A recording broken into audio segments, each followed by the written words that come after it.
वाल वोट का दिल च जिंदे वास्ते भी है ओदा अपने दिल च आप शेयर क्योंकि कहीं नाल नहीं कर सकते। ये एक अमानत है जी आप अमानत जुलते अमानत देने ने कौम की अमानत है पाकिस्तान का। तो बढ़ चढ़ते इंशाल्लाह आप हिस्सा किसूँ बाकी लोगों को भी आखसा। बाकी आप जल्द पोलिंग स्टेशन तो हम एक रिव्यू देने आवाम की गहमा गामी चेक करवाने।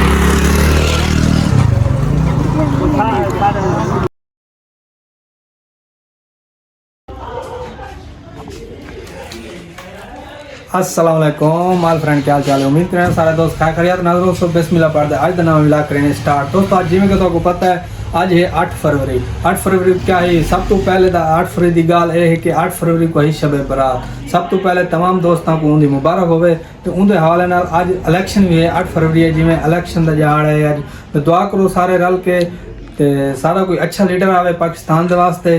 तो ये दुआ के नाल वीडियो करने स्टार्ट। आज तैयारी शारी थी गई जल्द आज वोट पेसूँ इंशाल्लाह। वोट के को पेसूँ वो भी तो लिखे सूँ जल्द पूरे अपना स्कूलों जितना अपना इलेक्शन प्रोग्राम है जितना यूनियन अपने कौंसल हैं उतना जल्द तो वो भी नाल सारा कुछ दिखे सा।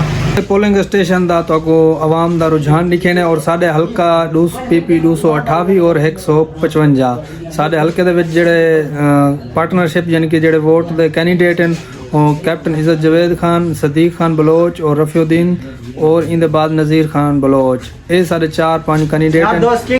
अल्हम्दुलिल्लाह दोस्तों पहुँचे हैं पर्ची वाली जगह दे। इत्थों आप पर्ची कटवे सूँ पहले सा फर्स्ट ऑफ ऑल मैं आवाम चेक करवा के ना आवाम का कितना रश है इतना किन। तो पर्ची वाला सामने भाई बैठे इत्थों आप पर्ची बनवाने। पर्ची बनवा के सीधा वेसूँ वोट कास्ट करे सूँ आप। पर्ची अपनी बन गई है तैयार थी गई बिल्कुल रेडी। सामने स्कूल खड़े इतना जल्द आप वोट कास्ट करे सूँ।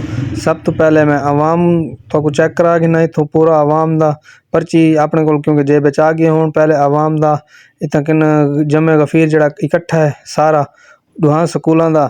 तो वो रिव्यू दे गिनूँ पहले आवाम दा इन बाद जुलसूँ वाला आप वोट कास्ट करे सूँ इंशाल्लाह। तो सामने चेक करो कितनी आवाम है। ये साडू पोलिंग स्टेशन साढ़े दू हैं बिल्कुल नाल करीब करीब हैं। तो ये सामने आवाम वोट भुगता के कुछ बैठी है।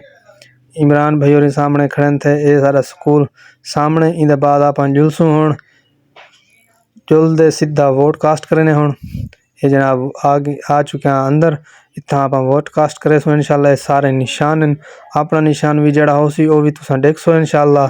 सामने ये सारे निशान हैं MP MN लिस्ट डूहे अपने को आ चुके हैं अपने को। तो आप हूँ देसूँ वोट जड़ा हो सी दिल का वो तो सामने हो सी हूँ ये सामने तुम दे पे हो सो कि सारा दिल कितना आंदा पे। तो सारा दिल जितना आंदा पे वो भी तुम हूँ देख गिन सो इंशाल्लाह। हूँ आप 1 मिनट के अंदर आप वोट अपना कास्ट करे सूँ ठप्पा ले सूँ। तो सामने दोस्तों नाल शेयर भी करे सूँ इंशाल्लाह। तो इंशाल्लाह ऐसे अपना वोट लग चुके। इन बाद जनाब थी गई शाम आप वापस आ गया से दुकान दे। तो हूँ शाम के टाइम ये तो दिखावा रिजल्ट आउट थी वाला है।